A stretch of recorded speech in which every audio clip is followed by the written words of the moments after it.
नमस्कार, जोहार। मैं याचना जायसवाल, आप देख रहे हैं न्यूज झारखंड। चलिए जानते हैं सुबह से लेकर शाम तक की झारखंड की तमाम बड़ी खबरों को। देवघर में पुलिस की गाड़ी से कुचलकर छात्रा की मौत, 3 घायल। देवघर में शुक्रवार की सुबह एक बड़ा हादसा हो गया। दरअसल डीएवी स्कूल कस्टर टाउन के पास पुलिस की गाड़ी से कुचलकर एक छात्रा की मौत हो गई है, जबकि 3 घायल हैं। उनके सिर पर चोट लगी है। घायलों को आनन फानन में सदर अस्पताल पहुंचाया गया, जहां उनका इलाज चल रहा है, तो वहीं शव को पोस्टमार्टम के लिए भेज दिया गया है। घटना के बाद घटनास्थल पर लोगों की भारी भीड़ जमा हो गई। जानकारी के मुताबिक मृतक छात्रा का नाम ऋषिका मंजुल है।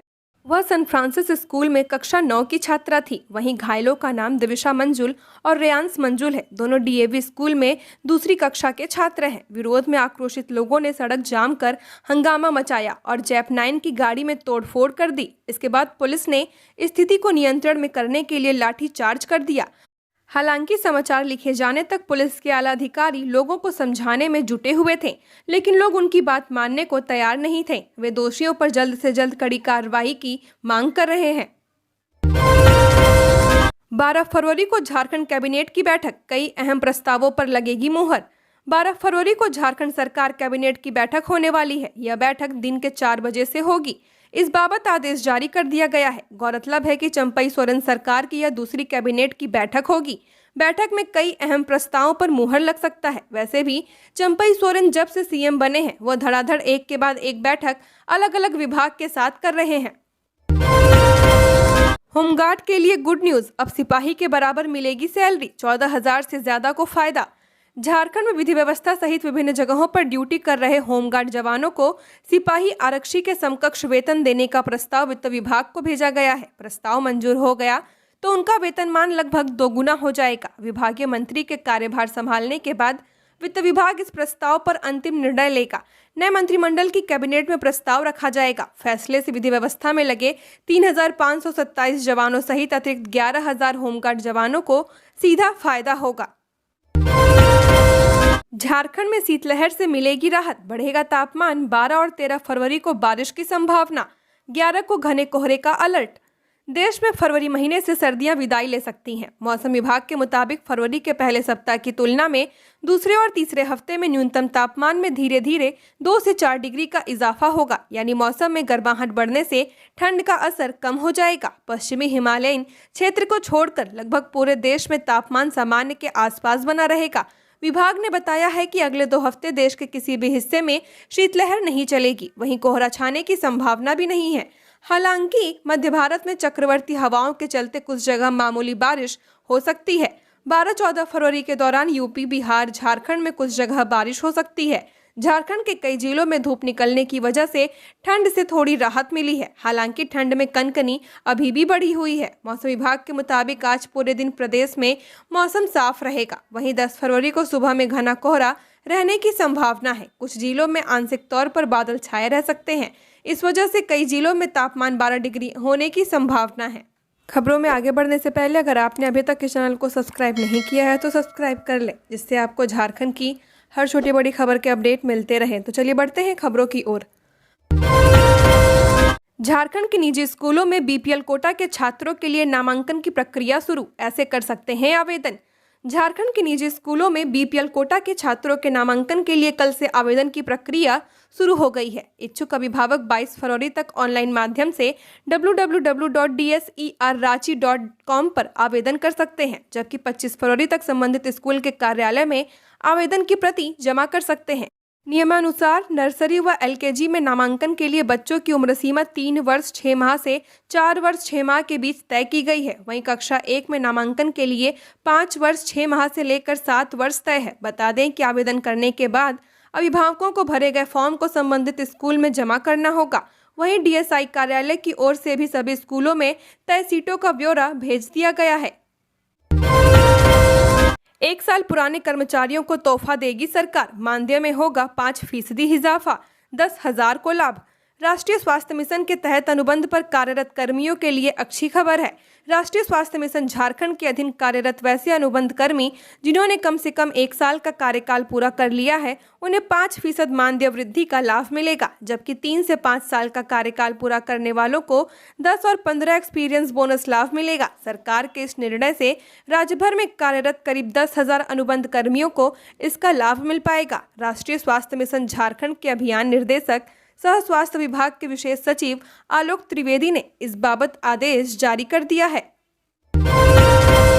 इसलिए लोगों की जरूरतों को समझेंगे चंपई। राज्यपाल ने कर दी नए मुख्यमंत्री की तारीफ। जेएसएससी पेपर लीक पर कर दी बड़ी बात। राज्यपाल सीपी राधाकृष्णन का मानना है कि राज्य के नए मुख्यमंत्री चंपई सोरेन सादे परिवेश से आते हैं। ऐसे में वे लोगों की आवश्यकताओं को जानते हैं। राज्यपाल ने आशा व्यक्त की है कि नए मुख्यमंत्री इस अनुरूप ही कार्य करेंगे। राज्यपाल ने नई सरकार से अपेक्षित प्राथमिकताओं पर चर्चा करते हुए कहा कि राज्य में जीरो करप्शन पर काम करना होगा। भ्रष्टाचार से मुक्ति के लिए पावर में बैठे लोगों को पहल करने होगी। इसके लिए जनप्रतिनिधियों, आम लोगों और पदाधिकारियों को मिलकर काम करना चाहिए, तभी भ्रष्टाचार से मुक्ति मिल पाएगी। राज्य सरकार द्वारा विधानसभा से पारित कराकर भेजे गए विधेयकों पर राज्यपाल ने कहा कि फिलहाल 4 विधेयक राजभवन में लंबित हैं। उन्होंने मॉब लिंचिंग विधेयक पर कहा कि भीड़ को इसमें सही ढंग से परिभाषित नहीं किया गया है। कम से कम 5 लोगों के समूह को भीड़ कहा जा सकता है, जबकि प्रस्तावित विधेयक में 2 लोगों के समूह को भी भीड़ बताया गया है। उन्होंने इस पर विधि परामर्श लेने की भी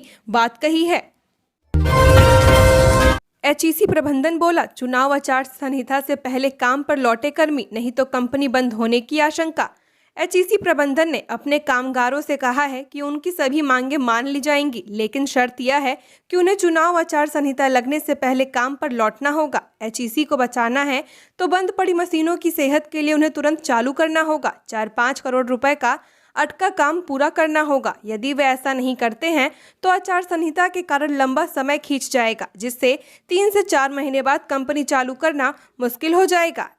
एचईसी को बचाना है तो बंद पड़ी मशीनों की सेहत के लिए उन्हें तुरंत चालू करना होगा। 4-5 करोड़ रुपए का अटका काम पूरा करना होगा। यदि वे ऐसा नहीं करते हैं तो आचार संहिता के कारण लंबा समय खींच जाएगा, जिससे 3-4 महीने बाद कंपनी चालू करना मुश्किल होगा। एचईसी के निर्देशकों ने गुरुवार को एचईसी बचाओ मजदूर जनसंघर्ष समिति के प्रतिनिधियों के साथ मुख्यालय में 2 घंटे चली वार्तालाप में कंपनी की हालत और कामगारों के 22 महीने से बकाया वेतन और भविष्य की आशंकाओं पर विस्तार से जानकारी देते हुए अविलंब उत्पादन शुरू करने की अपील की है। साथ ही देर रात प्रबंधन की ओर से कामगारों से आंदोलन समाप्त करने से संबंधित पत्र भी जारी किया है। मरांडी बोले, जेएसएससी पेपर लीक में हेमंत शामिल, सीबीआई जांच हो। लोकसभा में भी उठा मसला।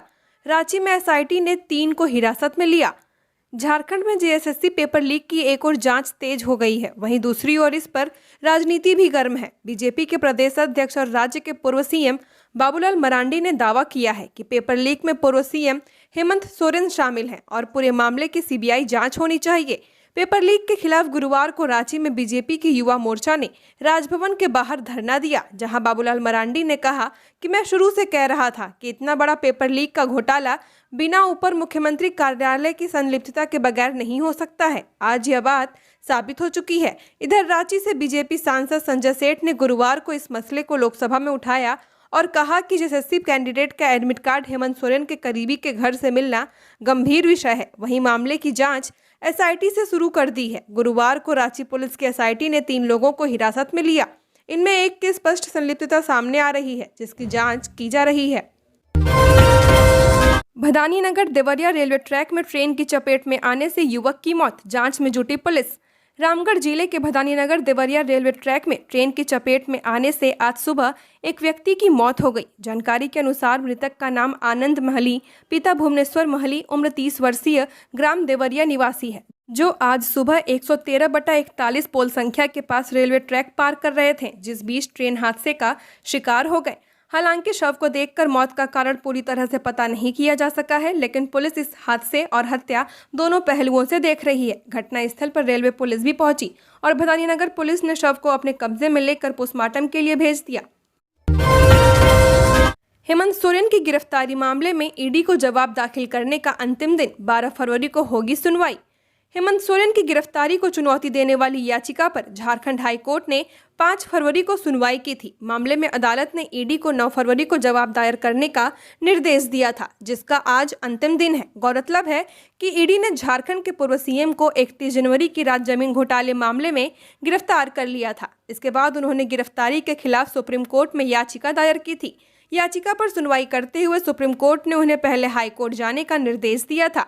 इसके बाद हेमंत सोरेन की ओर से हाई कोर्ट में याचिका दायर की गई, जिसके बाद फरवरी में सुनवाई करते हुए हाई कोर्ट ने ईडी को जवाब दाखिल करने के लिए 9 फरवरी तक का समय दिया था। मामले की अगली सुनवाई 12 फरवरी को होगी। विनोद सिंह पहुंचे ईडी दफ्तर, हेमंत सोरेन के सामने बैठाकर हो सकती है पूछताछ। आर्किटेक्ट विनोद सिंह ईडी कार्यालय पहुंचे हैं। शुक्रवार की दोपहर करीब 12:30 बजे विनोद सिंह हीनो स्थित ईडी के क्षेत्रीय कार्यालय पहुंचे। मिली जानकारी के मुताबिक विनोद सिंह स्कूटी से ईडी कार्यालय पहुंचे हैं। आपको बता दें कि 7 फरवरी को पूर्व मुख्यमंत्री हेमंत सोरेन की ईडी की विशेष अदालत में पेशी हुई थी। पेशी के दौरान दोनों ओर से बहस चली। इस दौरान आर्किटेक्ट विनोद सिंह का 540 पन्ने का चैट ईडी ने पीएमएलए की विशेष अदालत में पेश किया था। बता दें कि ईडी के द्वारा पेश किए गए 540 पन्ने के चैट में आईएएस अफसरों की ट्रांसफर पोस्टिंग मामला सामने आया था। दरअसल ईडी ने हेमंत सोरेन से उनके करीबी सहयोगी विनोद सिंह के साथ व्हाट्सएप पर हुई चैट को रिकवर किया है। इसमें कई संपत्तियों का विवरण शामिल है। झारखंड के 2703 सब इंस्पेक्टर का तबादला, जाने क्या है इलेक्शन कनेक्शन। झारखंड सरकार ने पुलिस विभाग में बड़े पैमाने पर ट्रांसफर पोस्टिंग की है। 2703 सब इंस्पेक्टर्स का ट्रांसफर किया गया है। ये सभी सब इंस्पेक्टर झारखंड के अलग अलग 24 जिलों में पदस्थापित किए गए हैं। पुलिस उप महानिरीक्षक कार्मिक के कार्यालय से जारी आदेश में इसकी जानकारी दी गई है। गुरुवार 8 फरवरी को जारी आदेश में कहा गया है, जिन अवर निरीक्षकों एसआई का तबादला आदेश जारी किया गया है वे अविलंब नई जगह पर योगदान करें। इन्हें 10 फरवरी तक पुलिस मुख्यालय को बताने के लिए कहा गया है कि उन्होंने नई जगह पर योगदान दे दिया है। साथ ही यह भी कहा गया है कि सभी एसएसपी और एसपी पुलिस मुख्यालय को बताएंगे कि निर्वाचन आयोग के आदेश का अक्षरशः अनुपालन हुआ है। धनबाद में 10 फरवरी से शुरू होगा फाइलेरिया उन्मूलन अभियान। 26,53,000 लोगों को दवा खिलाने का लक्ष्य।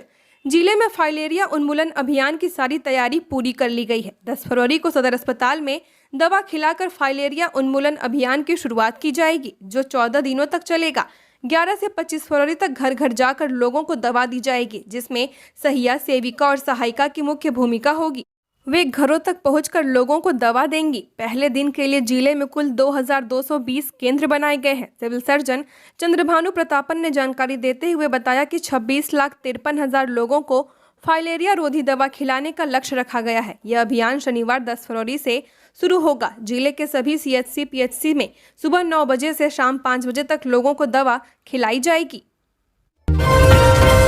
अंडर 19 सैफ फुटबॉल, बांग्लादेश को हराकर भारत बना चैंपियन। टीम में झारखंड की 6 बेटियों का भी रहा जलवा।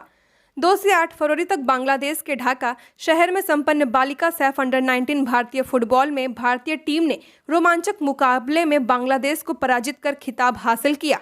पहले हाफ में 1 गोल शिवानी देवी के द्वारा, एक दूसरे हाफ के अतिरिक्त समय में बांग्लादेश ने गोल किया। उसके बाद टाई ब्रेकर में 11-11 खिलाड़ियों ने पेनल्टी किक लिया। उसके बावजूद भी दोनों टीम बराबरी पर रही। अंतिम में टॉस के द्वारा हार जीत की फैसला हुई। इस तरह से दोनों टीम 1-1 गोल से बराबरी पर रही। भारतीय टीम के विजेता बनने पर मुख्यमंत्री चंपई सोरेन, खेल सचिव मनोज कुमार, खेल निर्देशक सुशांत गौरव, खेल विभाग के पदाधिकारियों, झारखंड फुटबॉल संघ के अधिकारियों, साई रांची के विनोद सिंह, जेएसपीएस के मुकुल टोप्पो, राज्य के खेल प्रशिक्षकों एवं खेल प्रेमियों ने खिलाड़ियों को शुभकामनाएं दी हैं। सीसीटीवी संचालक व कंप्यूटर ऑपरेटर को कैसे मिली राहुल गांधी के साथ मंदिर में प्रवेश की अनुमति। देवघर बाबा मंदिर में कांग्रेस के वरिष्ठ नेता राहुल गांधी के आगमन के दौरान सुरक्षा मामले में चूक व हंगामा करने के मामले में एफआईआर के बाद कई सवाल उठ रहे हैं। राहुल गांधी को पूजा कराने के लिए 5 पुजारियों को ही बाबा मंदिर के गर्भगृह में प्रवेश करने की अनुमति होने की बात थाने में दर्ज शिकायत में कही गई है, जबकि गर्भगृह में 5 की जगह 13 लोग दिख रहे हैं। इसके अलावा गर्भगृह में बाबा मंदिर के सीसीटीवी संचालक सुबोध कुमार वर्मा, शीघ्र दर्शनम काउंटर के कंप्यूटर ऑपरेटर सौरभ झा, जबकि मंजल खंड में मंदिर कर्मचारी रमेश मिश्रा, आदित्य फलहारी सहित कई लोग मौजूद थे। इसका पूरा प्रमाण बाबा मंदिर में लगी सीसीटीवी फुटेज में कैद है। ऐसे में लोगों में यह चर्चा है कि कांग्रेस के वरिष्ठ नेता राहुल गांधी की सुरक्षा में इतनी बड़ी चूक कैसे हो सकती है। ये लोग मंदिर के अंदर कैसे प्रवेश कर गए। सवाल उठ रहे हैं कि सीसीटीवी संचालक, कंप्यूटर ऑपरेटर सहित अन्य मंदिर कर्मचारियों की वहां क्या आवश्यकता थी। वे किसकी अनुमति से गर्भगृह में प्रवेश किए। पेपर लीक मामले में एसएससी ने कार्मिक सचिव व डीजीपी को लिखा पत्र, सभी तथ्यों की दी जानकारी। झारखंड कर्मचारी चयन आयोग ने सामान्य स्नातक योग्यताधारी संयुक्त प्रतियोगिता परीक्षा 2023 के पेपर लीक मामले में कार्मिक सचिव और डीजीपी को पत्र लिखा है। एसएससी की ओर से प्रभारी सचिव मधुमिता कुमारी ने पत्र में परीक्षा से संबंधित सभी तथ्यों के विस्तार से जानकारी दी है। इसमें कहा गया है कि पेपर लीक के आरोप में 28 जनवरी को संपन्न तीनों पेपर की परीक्षा रद्द कर दी गई है तथा 4 फरवरी को होने वाली परीक्षा स्थगित कर दी गई है। इस मामले में परीक्षा के जिला समन्वयक को जिला उपायुक्त से कई बिंदुओं पर रिपोर्ट मांगी गई है। आदिम जनजाति के 4311 घर सौर ऊर्जा से होंगे रोशन। पीएम जनमन योजना के तहत होगा कार्य। राज्य के सुदूर ग्रामीण इलाकों में विद्युतीकरण के लिए पीएम जनमन योजना के तहत सौर ऊर्जा का उपयोग किया जा रहा है। पिछले कुछ दिनों से इसमें झारखंड बिजली वितरण निगम और Jharkhand renewable energy development agency की ओर से संयुक्त रूप से काम कर रही है। जेबीवीएनएल की माने तो पीएम जनमन योजना के तहत आने वाले समय में 139 गांवों में विद्युतीकरण किया जाना है। इन गांवों में विद्युतीकरण जेबीवीएनएल की ओर से किया जाएगा।